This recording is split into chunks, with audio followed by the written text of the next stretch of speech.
In a world where courage is often mistaken for weakness, where scars tell stories that voices cannot speak, one woman's journey from victim to survivor would challenge everything society believed about strength.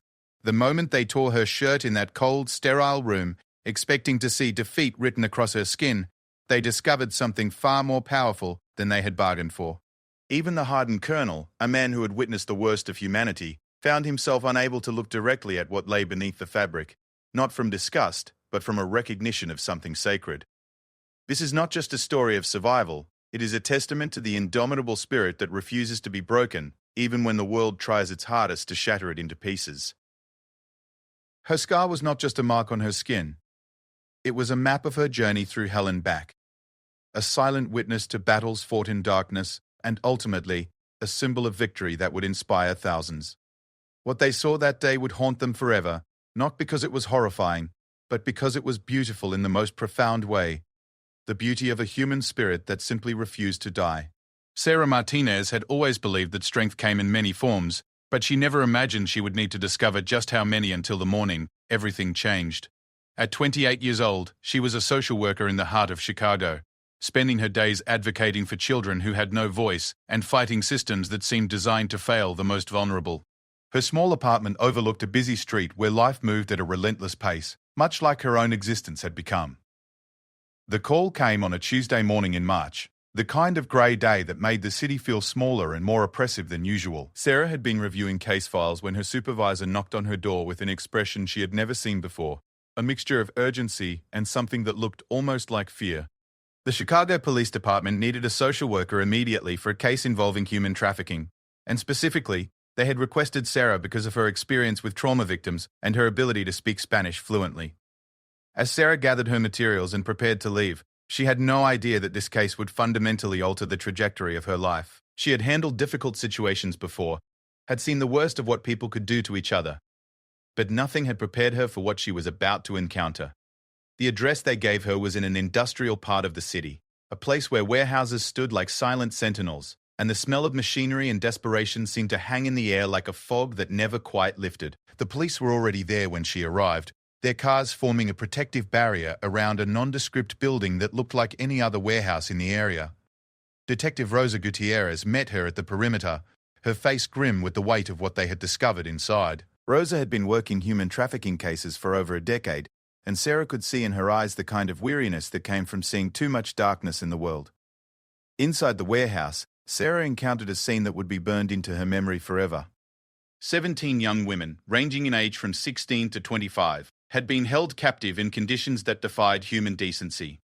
They had been brought to the United States under false pretenses, promised jobs and opportunities, only to find themselves trapped in a nightmare of exploitation and abuse. The women were from various countries: Guatemala, Honduras, El Salvador, Mexico, each with her own story of desperation that had led her to trust the wrong people at the wrong time. Sarah's job was to serve as a liaison between the victims and law enforcement, to help establish trust and communication in a situation where fear and trauma had created walls that seemed impossible to break down. Many of the women spoke only Spanish, and even those who knew some English were too terrified to speak. They had been conditioned to believe that any interaction with authorities would result in deportation or worse, and breaking through that conditioning required patience and skill that Sarah had spent years developing. Among the victims was a young woman named Isabella, barely 18 years old, who had been brought from a small village in Guatemala with the promise of work in a restaurant. Instead, she had been forced into domestic servitude and worse, living in a basement with no windows and barely enough food to survive. When Sarah first approached her, Isabella's eyes held an emptiness that spoke of hope that had been systematically destroyed, replaced by a survival instinct that trusted no one and expected nothing but pain. The process of documenting the crime scene and gathering testimonies took hours, during which Sarah witnessed firsthand the methodical way that human dignity could be stripped away. The women had been kept in cramped quarters with inadequate sanitation, their documents confiscated, their movements controlled through a combination of physical restraint and psychological manipulation. The traffickers had used debt bondage as one of their primary control mechanisms, convincing the women that they owed enormous sums of money for their transportation and housing, amounts that grew larger with each passing day, regardless of any work performed. As Sarah worked with each victim, she began to understand the sophisticated nature of the operation they had uncovered. This was not a small-time criminal enterprise, but part of a larger network that extended across multiple states and countries.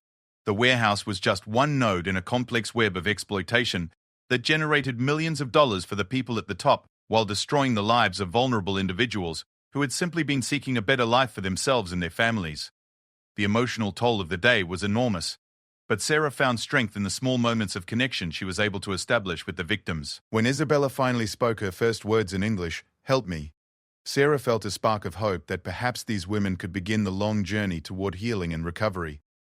Each woman's story was unique, but they all shared common elements: poverty, desperation, and a willingness to take enormous risks for the chance at something better. As the day progressed, Sarah learned more about the specific circumstances that had led to the raid. An anonymous tip had come in through a human trafficking hotline, providing specific details about the location and the number of victims. The tipster had claimed to be someone with inside knowledge of the operation, but when authorities tried to follow up, the phone number led to a dead end. This raised questions about who had provided the information and why, questions that would become increasingly important as the case developed. The rescue operation itself had been carefully planned and executed, with multiple agencies coordinating to ensure that the victims were safe and that as much evidence as possible was preserved. However, by the time law enforcement arrived, the primary traffickers had already fled, leaving behind only a few low-level operatives who were quickly arrested. This pattern, victims rescued but leaders escaped, was frustratingly common in human trafficking cases, reflecting the challenges of dismantling networks that were designed to be resilient and adaptive. Sarah's role extended beyond the immediate crisis response. She would be responsible for coordinating services for the victims, including medical care, legal assistance, temporary housing, and longer-term support services. Each woman would need a different combination of help depending on her individual circumstances, legal status, and the specific trauma she had experienced. Some might be eligible for special visas available to trafficking victims who cooperated with law enforcement, while others might face the threat of deportation despite being victims of serious crimes. The complexity of the case became even more apparent when Sarah learned about the financial aspects of the operation.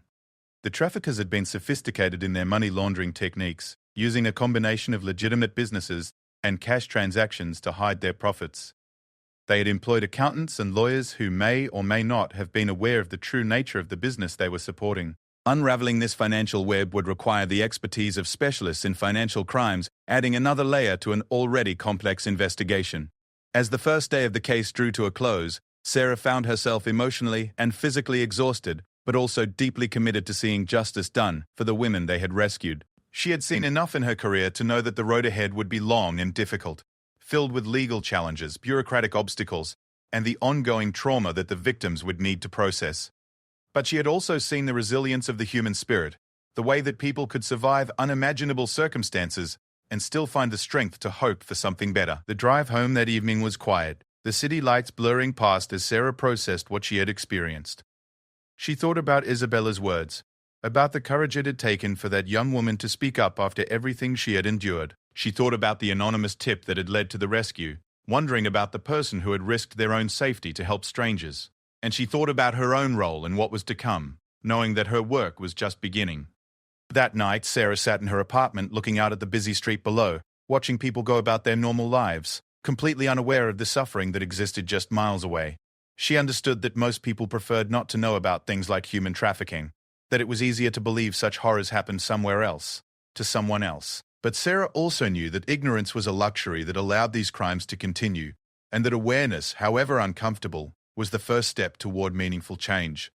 The case had already begun to consume her thoughts, the faces of the 17 women etched permanently in her memory. She knew that tomorrow would bring new challenges, new revelations, and new opportunities to make a difference in their lives. What she could not have predicted was that within a few short weeks she would find herself at the center of a conspiracy that reached far higher than anyone had imagined, and that her own life would be put in danger by forces that viewed human lives as nothing more than commodities to be bought and sold. The weeks following the warehouse rescue brought a whirlwind of activity that tested Sarah's abilities in ways she had never anticipated. Each of the 17 women required intensive support, and coordinating their care while simultaneously assisting with the criminal investigation proved to be a balancing act that demanded every ounce of her professional skill and personal resilience. The safe house where most of the victims were temporarily housed became Sarah's second home, as she worked to build trust and gather the testimonies that would be crucial for prosecuting the traffickers. Isabella had emerged as one of the more communicative victims, perhaps because her time in captivity had been shorter than some of the others, or perhaps because something in Sarah's demeanor had convinced her that this time, help might actually be real. Through careful conversations conducted in a mixture of Spanish and broken English, Isabella revealed details about the operation that painted a picture of an enterprise far more sophisticated and far-reaching than anyone had initially realized. According to Isabella, the warehouse had been just one stop in a journey that had begun months earlier in her village in Guatemala. She had been approached by a well-dressed woman who claimed to represent a legitimate employment agency that placed domestic workers with wealthy families in the United States. The woman had shown official-looking documents and had even provided references from other young women who had supposedly found good jobs through the agency. Isabella's family had been struggling financially due to crop failures and her father's illness, making the offer of steady work with housing provided seem like an answer to their prayers. The journey to the United States had been carefully orchestrated, with Isabella and several other young women traveling together under the supervision of handlers who maintained strict control over their movements and communications. They had crossed the border legally, using temporary work visas that appeared to be genuine, but were later revealed to be part of an elaborate fraud scheme. Once in the United States, the women's documents were immediately confiscated for safekeeping, and they were told that any attempt to contact authorities or family members would result in serious consequences not just for them, but for their families back home. As Sarah pieced together testimonies from multiple victims, a pattern emerged that suggested coordination between legitimate businesses and criminal enterprises. The women had been housed in various locations throughout the city, some in private homes, others in apartment buildings that appeared to be specifically maintained for this purpose. They had been forced to work in a variety of settings: restaurants, cleaning services, private homes, with their wages entirely controlled by their handlers. Many had also been subjected to sexual exploitation, with their services advertised through online platforms that operated in the shadows of the internet. Detective Gutierrez had been working in parallel to trace the financial networks behind the operation, and her findings corroborated many of the details that emerged from the victim testimonies. Bank records showed a complex web of transactions flowing through multiple accounts, many connected to businesses that appeared legitimate on the surface but served as fronts for money laundering. The scale of the financial activity suggested that the operation had been generating hundreds of thousands of dollars in monthly revenue, with money flowing to accounts in several different countries. One of the most disturbing discoveries was the level of record-keeping that the traffickers had maintained. When authorities searched the warehouse and associated properties, they found detailed files on each victim, including personal information about their families back home, photographs, and what appeared to be accounting records, tracking the debt that each woman supposedly owed. These files revealed the psychological manipulation techniques used to maintain control, including specific threats tailored to each individual's particular vulnerabilities and fears. Sarah found herself working closely with federal investigators as the scope of the case expanded beyond local jurisdiction. The Federal Bureau of Investigation had taken over the primary investigation, recognizing that they were dealing with an interstate and international criminal network. Special Agent Maria Santos became Sarah's primary contact with the federal team, and the two women developed a professional partnership built on their shared commitment to seeing justice done for the victims. Agent Santos brought a wealth of experience in human trafficking cases, having worked on similar investigations throughout the Southwest. She helped Sarah understand the broader context of what they were dealing with, explaining how trafficking networks had evolved to become more sophisticated and resilient in response to increased law enforcement attention. The criminals had learned to compartmentalize their operations, use technology to their advantage, and exploit gaps in coordination between different agencies and jurisdictions. As the investigation progressed, Sarah began to notice certain inconsistencies and gaps that troubled her. Some of the evidence seemed almost too convenient, as if it had been deliberately left behind to be found. The anonymous tip that had led to the raid remained a mystery, with no credible leads about who had provided the information or how they had gained access to such specific details about the operation. Most concerning of all, several attempts to arrest key suspects had failed because the targets had somehow learnt about the planned operations in advance and had disappeared. The possibility that someone with access to sensitive information was providing warnings to the traffickers cast a shadow over the entire investigation. Trust became a precious commodity as investigators wondered who among their colleagues, informants, or even the victims themselves might be compromising the case. Sarah found herself being more careful about what information she shared and with whom, a level of paranoia that felt foreign to someone who had built her career on collaboration and open communication. Despite these challenges, there were moments of genuine progress that reminded Sarah why the work was so important. Several of the victims had begun to show signs of healing, engaging more actively in their recovery programs and starting to envision possibilities for their futures beyond the trauma they had experienced. Isabella had been particularly responsive to counseling and had even begun to express interest in learning English more formally so that she could eventually pursue her education.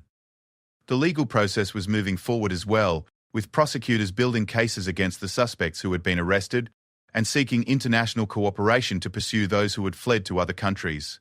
The victims who were willing and able to testify would be crucial to these prosecutions, but Sarah was keenly aware of the additional trauma that the court process might inflict on women who had already suffered so much. One breakthrough came when investigators were able to trace the source of the fake work visas that had been used to bring the women into the country. The documents were sophisticated forgeries that had been created using insider knowledge of the visa application process, suggesting that someone with legitimate access to government systems had been involved in the fraud. This discovery opened up new lines of investigation, but also raised uncomfortable questions about corruption within the very agencies responsible for preventing such crimes. Sarah's work with the victims had also revealed important intelligence about the broader network of which the Chicago operation had been just one part. Several of the women had overheard conversations or seen documents that provided clues about other locations and other groups of victims. Isabella, in particular, had managed to memorize several phone numbers and addresses that she had observed during her captivity, information that proved invaluable to investigators trying to map the full extent of the criminal enterprise.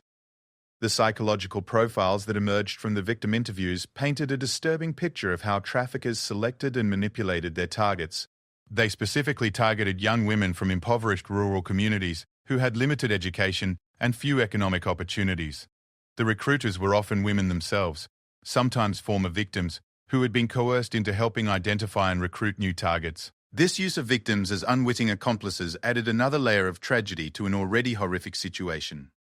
As Sarah delved deeper into the case, she began to understand how the trafficking operation had adapted to law enforcement efforts over time. The criminals had learned to avoid keeping all their victims in one location, instead distributing them across multiple sites to minimize the impact of any single raid. They had also developed sophisticated communication systems that made it difficult for authorities to intercept their messages and coordinate responses. The international dimensions of the case became increasingly apparent as investigators traced connections to similar operations in other countries. The network appeared to be part of a larger criminal organization that specialized in various forms of human exploitation, from labor trafficking to sexual exploitation to organ harvesting. The profits from these activities were being used to fund other criminal enterprises, creating a web of illegal activities that spanned multiple continents. One of the most challenging aspects of Sarah's work was helping the victims navigate the complex legal system that would determine their long-term fate in the United States. While federal law provided for special visas for trafficking victims who cooperated with law enforcement, the application process was lengthy and complicated, requiring extensive documentation and testimony that could be re-traumatizing for the applicants. Sarah found herself serving not just as a social worker, but as an advocate and interpreter, helping the women understand their rights and options, while supporting them through the emotional difficulty of reliving their experiences. The media attention that the case generated brought both benefits and challenges. Public awareness of human trafficking increased significantly, leading to more tips and potential leads for investigators. However, the publicity also made the victims more visible and potentially more vulnerable to retaliation from traffickers who remained at large. Security measures had to be increased at the safe house, and several of the women had to be relocated to more secure facilities when specific threats were received. Sarah's own life had begun to change in fundamental ways as the case consumed more and more of her time and emotional energy. She found herself working 16-hour days regularly, cancelling personal plans and struggling to maintain the boundaries between her professional and personal life that had previously allowed her to cope with the emotional demands of her work. The faces of the 17 women were always with her, their stories echoing in her mind during the few quiet moments she managed to find. As the second month of the investigation drew to a close, Sarah sensed that they were approaching some kind of climax, though she could not have predicted the form it would take. There were too many loose ends, too many questions that remained unanswered, and too many powerful people who seemed determined to ensure that certain aspects of the case never came to light. The anonymous tip that had started everything continued to haunt the investigation like a ghost, and Sarah was beginning to suspect that the person who had provided that information might hold the key to understanding not just what had happened, but why it had been allowed to happen in the first place.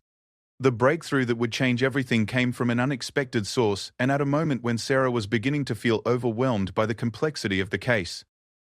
She had been working late in her office, reviewing testimony transcripts and trying to identify connections that might have been overlooked, when her phone rang with a call from an unknown number.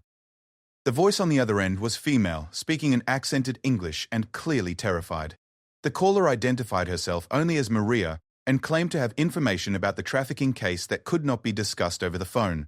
She insisted on meeting in person, despite Sarah's attempts to convince her to speak with law enforcement directly. Maria explained that she had been involved with the trafficking network but had managed to escape, and that she had been the one who provided the anonymous tip that led to the warehouse raid. More importantly, she claimed to have evidence that the trafficking operation was protected by people in positions of authority who were receiving substantial payments to ensure that investigations never reached their intended targets.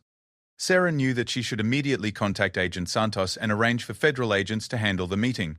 But something in Maria's voice, a desperation tinged with genuine terror, convinced her that any official law enforcement presence might scare the woman away permanently. Against her better judgment and in violation of protocol, Sarah agreed to meet Maria at a small diner on the outskirts of the city, promising only that she would listen to what the woman had to say before deciding on next steps. The woman who approached Sarah's table that evening looked to be in her early 30s, with dark hair that had been recently dyed blonde and eyes that constantly scanned the restaurant as if expecting danger to materialize at any moment. Maria's hands shook as she ordered coffee, and Sarah noticed that she wore long sleeves despite the warm weather, suggesting injuries or marks that she preferred to keep hidden. When she finally began to speak, her story revealed a level of corruption and conspiracy that neither Sarah nor the federal investigators had imagined possible. Maria explained that she had been working as a translator for the trafficking network, using her fluency in multiple languages to communicate with victims and clients. She had initially believed that she was working for a legitimate employment agency that helped immigrants find work in the United States. It was only gradually that she had come to understand the true nature of the operation and her own role in perpetuating the exploitation of vulnerable women. By the time she fully grasped what was happening, she had been in too deep to simply walk away without facing serious consequences. According to Maria, the trafficking network operated with the knowledge and protection of several high-ranking officials in various government agencies. These individuals received regular payments in exchange for ensuring that investigations were misdirected, that raids occurred after targets had been warned and had time to relocate, and that prosecutions focused on expendable low-level operatives rather than the actual leadership of the organization. The corruption network included people in local law enforcement, federal agencies, immigration services, and even the judicial system. The evidence that Maria claimed to possess included recorded conversations, financial records, and photographs that documented meetings between traffickers and their official protectors. She had been systematically gathering this information for months, initially as a form of insurance to protect herself if she ever decided to leave the organization. When the warehouse raid had occurred, she realized that the time had come to act, both to help the victims and to protect herself from the inevitable crackdown that would follow such a high-profile rescue operation. Sarah listened with growing alarm as Maria described a criminal enterprise that was far more sophisticated and well-connected than anything in her experience. The trafficking operation was apparently just one component of a larger network that included drug smuggling, weapons trafficking, and money laundering activities that generated hundreds of millions of dollars in annual revenue.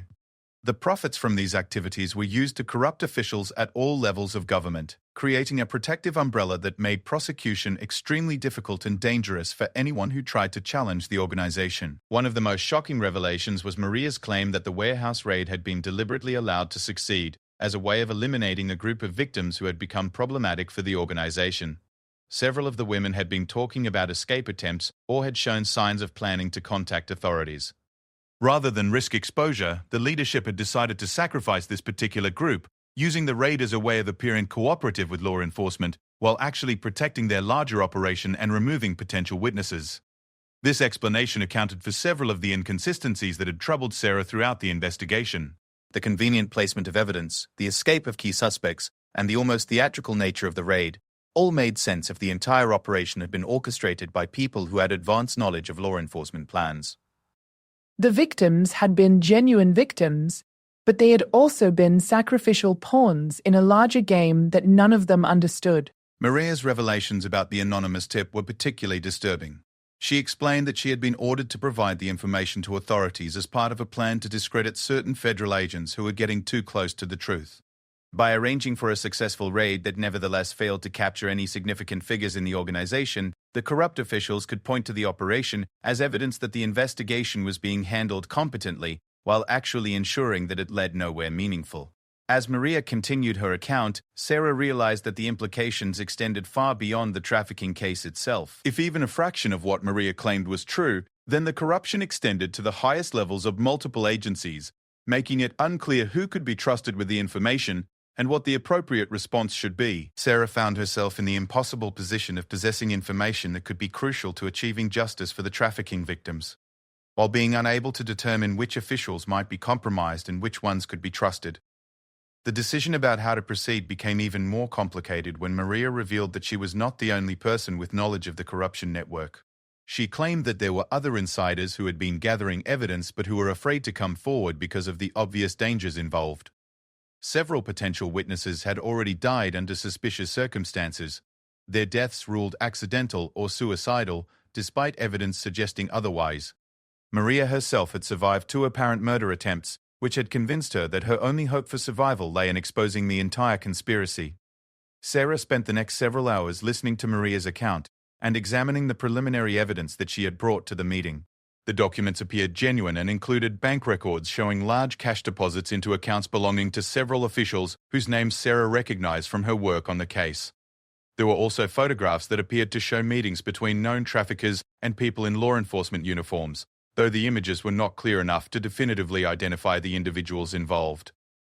The most compelling evidence was a series of audio recordings that Maria had made using a small digital recorder. The conversations captured on these recordings included discussions of payoff schedules, advance warnings about planned law enforcement operations, and explicit acknowledgments of the protective relationship between the criminal organization and various government officials. The quality of the recordings was generally good, and the voices included some that Sarah thought she might recognize, though she would need expert analysis to confirm the identities of the speakers. As the evening progressed, Sarah found herself facing a moral and professional dilemma that challenged everything she thought she knew about the system she had dedicated her career to serving. The evidence that Maria presented suggested that the very agencies responsible for protecting trafficking victims were actually complicit in their exploitation. This meant that following normal protocols and reporting through official channels might actually endanger both the victims and the potential witnesses who could help expose the corruption. Maria's account also explained why the investigation had seemed to stall despite the significant resources that had been devoted to it. Every move that legitimate investigators made was being reported back to the criminal organization, allowing them to stay one step ahead of law enforcement efforts. The result was a frustrating cycle in which arrests were made and evidence was gathered, but the most important targets remained elusive, and the overall network continued to operate with impunity. Toward the end of their meeting, Maria made a request that presented Sarah with an even more difficult choice.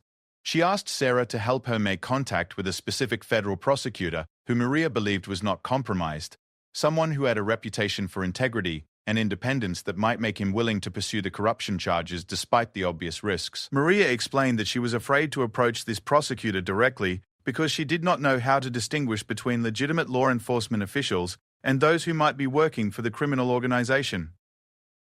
Sarah realized that agreeing to help Maria would mean stepping far outside her role as a social worker and potentially putting herself in considerable danger. On the other hand, the information that Maria possessed might be the only way to achieve real justice for the trafficking victims and to prevent similar crimes from occurring in the future. The choice was complicated by Sarah's growing suspicion that some of the federal agents she had been working with, including possibly Agent Santos, might be among those compromised by the corruption network.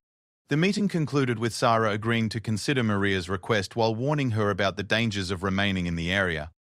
They arranged a communication system that would allow them to stay in contact while minimizing the risk of their conversations being intercepted by the wrong people. Maria gave Sarah a secure phone number and a code phrase that could be used to arrange future meetings, emphasizing that she would change locations frequently to avoid being tracked by the people who wanted her dead. As Sarah drove home that night, her mind raced with the implications of what she had learned. The trafficking case that had already consumed months of her life had suddenly become something much larger and more dangerous.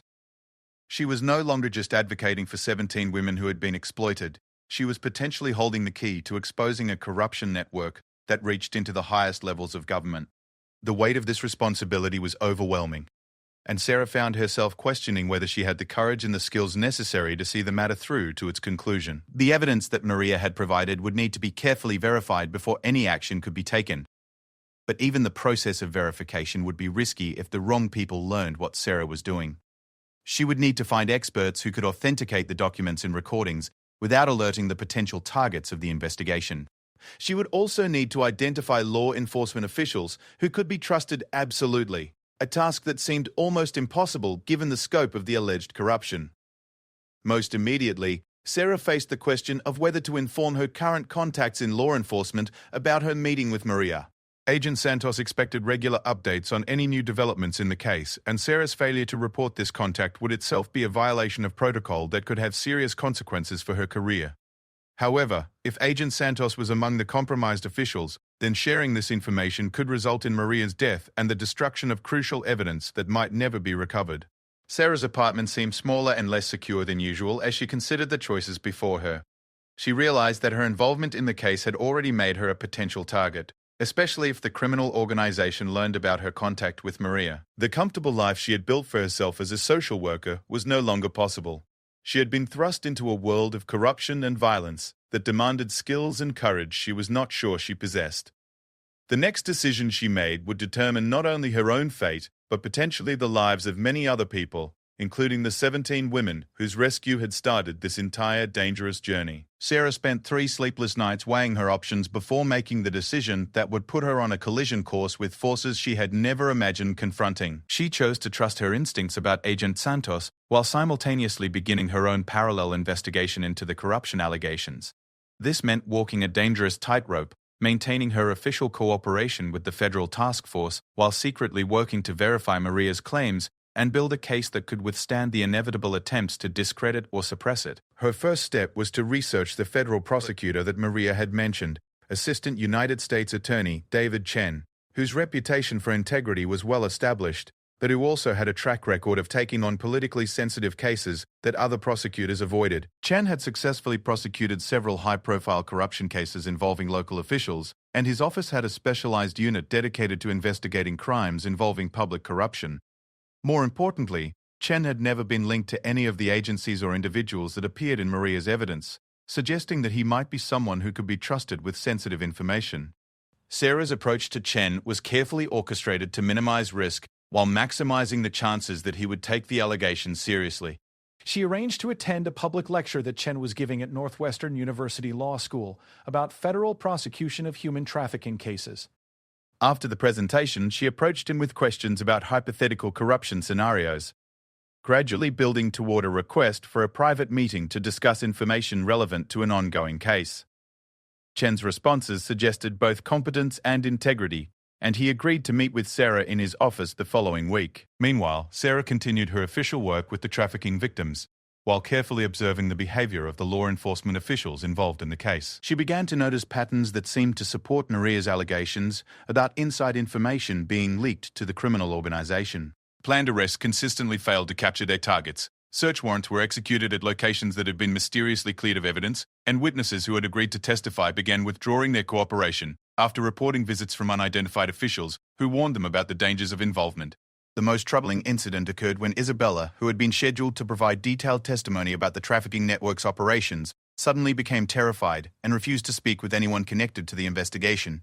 When Sarah finally managed to have a private conversation with her, Isabella revealed that someone claiming to be a federal agent had visited her at the safe house and had shown her photographs of her family members in Guatemala, along with specific details about their daily routines and vulnerabilities. The message had been clear without being explicitly stated. Cooperation with the investigation would result in harm to the people she cared about most. This threat against Isabella's family convinced Sarah that Maria's allegations were not only credible, but that the corruption network was actively working to sabotage the investigation and intimidate potential witnesses. The sophistication of the threat, using specific personal information that could only have been obtained through official channels, suggested that someone with access to federal databases and international intelligence resources was working for the criminal organization. Sarah's meeting with Prosecutor Chen took place in his downtown office on a rainy Thursday afternoon that seemed appropriate for the dark subject matter they would be discussing. Chen listened carefully as Sarah presented Maria's allegations and the evidence she had been provided. asking detailed questions about the sources and methods used to gather the information. His response was measured and professional, acknowledging the seriousness of the claims while emphasizing the need for thorough verification before any action could be taken. Chen explained that corruption cases involving federal officials were extraordinarily complex and politically sensitive, requiring evidence that could withstand intense scrutiny from defense attorneys, internal affairs investigators, and political appointees who might have their own reasons for wanting to suppress the investigation. He agreed to review the materials that Sarah had been given, but warned that the process would be lengthy and that absolute secrecy would be essential to protect both the witnesses and the integrity of any potential prosecution. The prosecutor also provided Sarah with crucial information about how to safely handle sensitive evidence and communicate with potential witnesses without alerting the targets of the investigation. He arranged for Sarah to work with a forensic accountant and a digital evidence expert who specialized in corruption cases, professionals who could verify the authenticity of Maria's documents and recordings while maintaining the confidentiality necessary to protect the investigation. Over the following weeks, Sarah found herself living a double life that was both exhilarating and exhausting. During the day, she continued her official work with the trafficking victims, attending meetings with Agent Santos and other federal officials while carefully avoiding any mention of the corruption investigation. In the evenings and on weekends, she worked with Chen's team to analyze Maria's evidence and develop strategies for safely approaching other potential witnesses who might be willing to come forward. The forensic analysis of Maria's evidence proved that her claims were not only credible, but that the scope of the corruption was even broader than initially suspected. The financial records showed a sophisticated money laundering operation that had been moving millions of dollars through shell companies and offshore accounts for several years. The bank deposits into officials' accounts corresponded precisely with dates when major law enforcement operations had been compromised, or when prosecutions had been mysteriously dropped or reduced. The audio recordings were particularly damaging, capturing conversations that explicitly discussed payment schedules, advance warnings about planned raids, and strategies for ensuring that investigations failed to reach their intended targets. Voice analysis confirmed that several of the speakers were high-ranking officials in agencies responsible for combating human trafficking, including at least one person who had been directly involved in Sarah's case. Perhaps most disturbing was the discovery that the corruption network had been operating for much longer than anyone had suspected. Financial records suggested that payments to officials had been ongoing for at least 5 years, during which time hundreds of trafficking victims had been exploited, while the very agencies responsible for protecting them had been actively working to perpetuate their suffering. The human cost of this corruption was staggering, representing thousands of individual tragedies that could have been prevented if the system had been functioning as intended.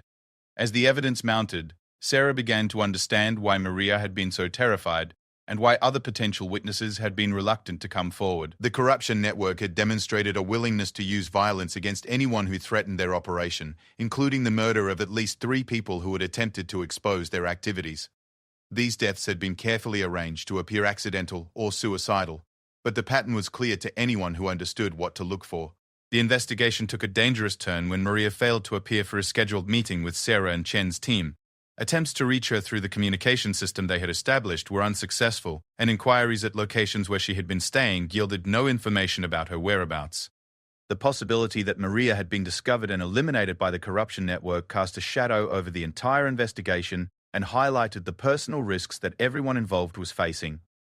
Sarah's own safety became a concern when she began to notice signs that she might be under surveillance. Cars that appeared to be following her, unfamiliar people in locations where she regularly spent time, and phone calls that connected but produced only silence, all suggested that the corruption network had become aware of her activities. Chen arranged for Sarah to receive basic security training and provided her with resources for protecting herself. But both of them understood that if the criminal organization decided to target her seriously, their ability to provide protection would be limited. The pressure of maintaining the investigation while continuing her regular work and protecting her own safety began to take a toll on Sarah's physical and mental health. She lost weight, had difficulty sleeping, and found herself constantly looking over her shoulder for signs of danger. The isolation required by the security protocols meant that she could not discuss her situation with friends or family, leaving her to cope with the stress and fear largely on her own. Despite these challenges, Sarah remained committed to seeing the investigation through to its conclusion. The faces of the trafficking victims, particularly Isabella, motivated her to continue despite the personal cost. She had come to understand that the corruption network was not just stealing money or protecting criminal activities. They were directly responsible for the suffering of hundreds of vulnerable people who had trusted the system to protect them. A breakthrough came when Chen's team was able to make contact with a second insider who corroborated many of Maria's allegations and provided additional evidence about the corruption network's activities. This witness, a mid-level official in the Immigration and Customs Enforcement Agency, had been documenting suspicious activities within his own organization and was willing to testify in exchange for protection for himself and his family. The new witness revealed that the corruption extended beyond the trafficking case to include protection for drug smuggling operations and weapons trafficking activities that were funding terrorist organizations overseas. The scope of the criminal enterprise was far greater than anyone had imagined, representing a threat to national security that went well beyond the exploitation of individual victims. As Chen's team prepared to present their findings to higher authorities who could authorize a comprehensive investigation, Sarah reflected on how much her life had changed since that first day in the warehouse. She had begun as a social worker trying to help trafficking victims and had evolved into a key witness in a case that could expose corruption at the highest levels of government. The transformation had been neither planned nor desired, but it had become necessary because of the moral obligation she felt to the victims who had suffered, while the system designed to protect them had been systematically betrayed. The next phase of the investigation would require Sarah to testify before a grand jury and potentially in public trials that would expose her identity and put her in even greater danger. The decision to move forward would mean giving up any possibility of returning to her previous life and accepting the reality that she would need to live with enhanced security measures for the foreseeable future. Despite these sobering prospects, Sarah knew that she could not live with herself if she walked away now, knowing what she knew about the suffering that would continue if the corruption network remained protected. The case was approaching a climax that would test everyone involved, from the prosecutors, who would need to navigate political pressures and security concerns, to the witnesses who would need to find the courage to testify despite obvious dangers, to Sarah herself, who would need to maintain her resolve even as the forces arrayed against them demonstrated their willingness to use any means necessary to protect their criminal enterprise. The next phase would determine whether justice could prevail against a system of corruption that had seemed impregnable. The moment that would define everything Sarah had endured came 6 months after her first meeting with Maria, in a sterile government building where the fate of the corruption investigation hung in the balance. The grand jury proceedings had been moving forward despite constant attempts at intimidation and obstruction, but the criminal organization had been working behind the scenes to discredit the key witnesses and evidence. Sarah found herself at the center of a final, desperate attempt to destroy the case before it could reach trial. She had been summoned to what was supposedly a routine security briefing related to her status as a protected witness. The meeting was to take place in a secure facility operated by the U.S. Marshal Service, with several high-ranking officials from multiple agencies in attendance.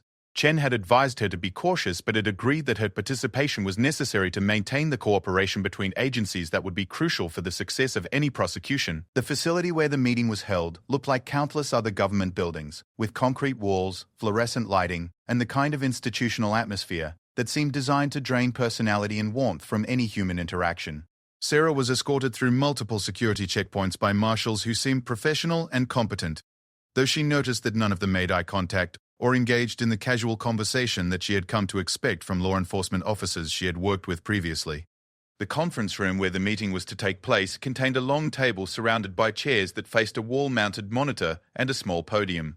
When Sarah arrived, 3 officials were already seated. Deputy Marshal Robert Kane, who was supposedly responsible for witness protection in the region, Assistant FBI Director Patricia Lawson, who oversaw public corruption investigations, and Colonel James Mitchell from Army Intelligence, whose presence had not been explained in advance, but who was introduced as someone with expertise in national security implications of the case. The meeting began conventionally enough, with Deputy Marshal Kane reviewing the security protocols that had been established for Sarah's protection and discussing upcoming testimony schedules. However, Sarah began to feel uncomfortable when Assistant Director Lawson started asking detailed questions about her relationship with Maria and her communications with other potential witnesses. The questions seemed designed to elicit information that went beyond what would be necessary for security purposes, focusing instead on specific details that could be used to locate and identify people who had not yet been discovered by the authorities. Colonel Mitchell's participation became more active as the meeting progressed, and his line of questioning revealed a perspective that seemed fundamentally different from what Sarah had expected. Instead of treating the corruption allegations as crimes to be investigated and prosecuted, He seemed to view them as a national security threat that needed to be contained and controlled, rather than exposed. His questions focused on the potential damage that public disclosure of the corruption network could cause to ongoing intelligence operations and international relationships. The atmosphere in the room began to change as Sarah realized that the three officials were not there to support the investigation but to find ways to limit its scope and impact. Their questions became more aggressive, and their suggestions about how Sarah should modify her testimony made it clear that they wanted her to downplay the extent of the corruption and avoid naming specific officials who had been identified as participants in the criminal network. When Sarah refused to agree to these modifications and insisted that she would tell the complete truth regardless of the political consequences, the tone of the meeting shifted dramatically. Deputy Marshal Kane informed her that there had been credible threats against her life that required immediate changes to her security arrangements. These changes would involve relocating her to a secure facility where her communications would be monitored and her movements restricted until the threats could be neutralized. Sarah recognized this as an attempt to isolate her and prevent her from testifying, and she demanded to speak with Prosecutor Chen immediately. Assistant Director Lawson responded that Chen had been removed from the case due to concerns about his objectivity and potential conflicts of interest. The case was being transferred to a different prosecutor who would take a more measured approach to the sensitive issues involved. It was at this moment that Colonel Mitchell stood up and walked to where Sarah was sitting, his demeanor changing from bureaucratic authority to something much more menacing. He informed her that she was being detained for her own protection and for the protection of ongoing national security operations that she did not understand and was not authorized to know about. When Sarah attempted to stand and leave the room, she found that the door had been locked and that the marshals who had escorted her to the meeting were no longer outside. The realization that she had been lured into a trap hit Sarah with stunning clarity. The three officials in the room were not there to protect the investigation. They were there to end it by eliminating or neutralizing the key witnesses who could expose the corruption network. The sophistication of the operation suggested that the criminal organization had allies at the highest levels of government, people who could arrange official meetings in secure facilities and use the authority of federal agencies to achieve their goals. Colonel Mitchell reached into his briefcase and removed a document that he claimed was a national security letter that authorized the detention and interrogation of individuals who possessed information relevant to classified operations. He explained that Sarah's cooperation with what she believed was a corruption investigation had actually interfered with a complex intelligence operation designed to infiltrate and monitor international criminal networks. According to his account, the officials she thought were corrupt were actually undercover agents whose identities and operations were now compromised because of her activities. Sarah refused to believe this explanation, pointing out that the evidence of financial crimes and witness intimidation could not be justified by any legitimate intelligence operation. Her defiance seemed to surprise the three officials, who had apparently expected that the combination of official authority and intimidation would be sufficient to secure her compliance. When it became clear that Sarah would not voluntarily cooperate with their demands, they decided to use more direct methods of persuasion. Assistant Director Lawson produced a thick file that she claimed contained evidence of Sarah's involvement in criminal activities related to the trafficking case. According to the fabricated narrative in the file, Sarah had been receiving payments from the criminal organization in exchange for providing them with inside information about the investigation and the location of witnesses. The evidence included doctored financial records showing suspicious deposits into accounts opened in Sarah's name, photographs that appeared to show her meeting with known criminals, and testimony from alleged witnesses who claimed to have personal knowledge of her criminal activities. The sophistication of the fabricated evidence was impressive and frightening, demonstrating the resources and capabilities that the corruption network could bring to bear against anyone who threatened their interests. Sarah realized that if this evidence were presented publicly, it would not only destroy her credibility as a witness, but could result in her being prosecuted for the very crimes she had been trying to expose. Colonel Mitchell explained that the evidence would never see the light of day if Sarah agreed to recant her previous statements and testify that the corruption allegations were based on misunderstandings and misinterpretations of legitimate intelligence operations. She would be relocated to a new identity and provided with financial support in exchange for her silence. If she refused, the fabricated evidence would be used to destroy her reputation and send her to prison, while the real criminals continued their operations with impunity. Sarah's response was to demand access to a telephone so that she could contact her attorney and inform Prosecutor Chen about what was happening. This request was denied, with Deputy Marshal Kane explaining that she was being held incommunicado for security reasons and that no outside contact would be permitted until the national security issues had been resolved. It was then that Colonel Mitchell made the decision that would forever define the encounter and provide the most powerful testimony Sarah could ever give about the lengths to which corrupt officials would go to protect their criminal enterprise. He ordered the two marshals who had entered the room to search Sarah for recording devices or other equipment that she might be using to document the meeting. When Sarah refused to submit to the search voluntarily, the marshals were ordered to restrain her and conduct the search by force. As they grabbed her arms and began to search her clothing, Sarah continued to resist, insisting on her rights and demanding to know the legal authority for what they were doing. Colonel Mitchell responded by ordering them to be more thorough in their search, suggesting that recording devices might be concealed anywhere on her body. The moment came when one of the marshals, following Colonel Mitchell's orders, grabbed Sarah's blouse and tore it open to search for concealed devices. As the fabric gave way and her clothing was ripped from her body, Sarah's abdomen was exposed, revealing a scar that told a story none of the officials had expected to see. The scar was long and jagged, running from just below her ribs to her hip bone, the kind of mark left by serious trauma and multiple surgical repairs. But more than its size and prominence, it was the story behind the scar that stopped Colonel Mitchell in his tracks and caused even the hardened marshals to pause in their actions. Sarah had never spoken publicly about the attack that had left her with this permanent reminder of violence and survival. 5 years earlier, while working with a different group of trafficking victims, she had been targeted by criminals who wanted to silence her advocacy efforts. They had abducted her from the parking lot of her office and taken her to an abandoned building where they had tortured her for hours, trying to extract information about the location of witnesses and the details of ongoing investigations. The scar was the result of a knife wound that had nearly killed her, inflicted by people who had wanted to send a message about what happened to social workers who interfered with profitable criminal enterprises. She had spent weeks in the hospital and months in physical therapy, learning to walk again and dealing with the psychological trauma of the attack. The experience had strengthened her resolve rather than intimidating her, and she had returned to her work more determined than ever to fight for justice for vulnerable victims. But more than just a symbol of survival, the scar represented something that Colonel Mitchell and his associates had not anticipated. A witness who had already faced the worst that criminals could inflict and had emerged stronger rather than broken. The sight of that scar made it clear that intimidation and threats would not be sufficient to silence Sarah, because she had already survived worse and had chosen to continue fighting rather than surrendering. Colonel Mitchell's reaction to seeing the scar revealed more about his character than any investigation could have uncovered.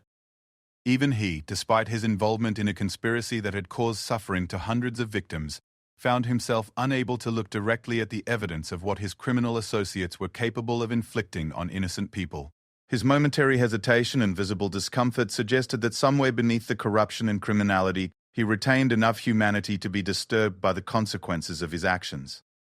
The marshals, too, seemed affected by what they saw, perhaps recognizing for the first time the real human cost of the conspiracy they were participating in.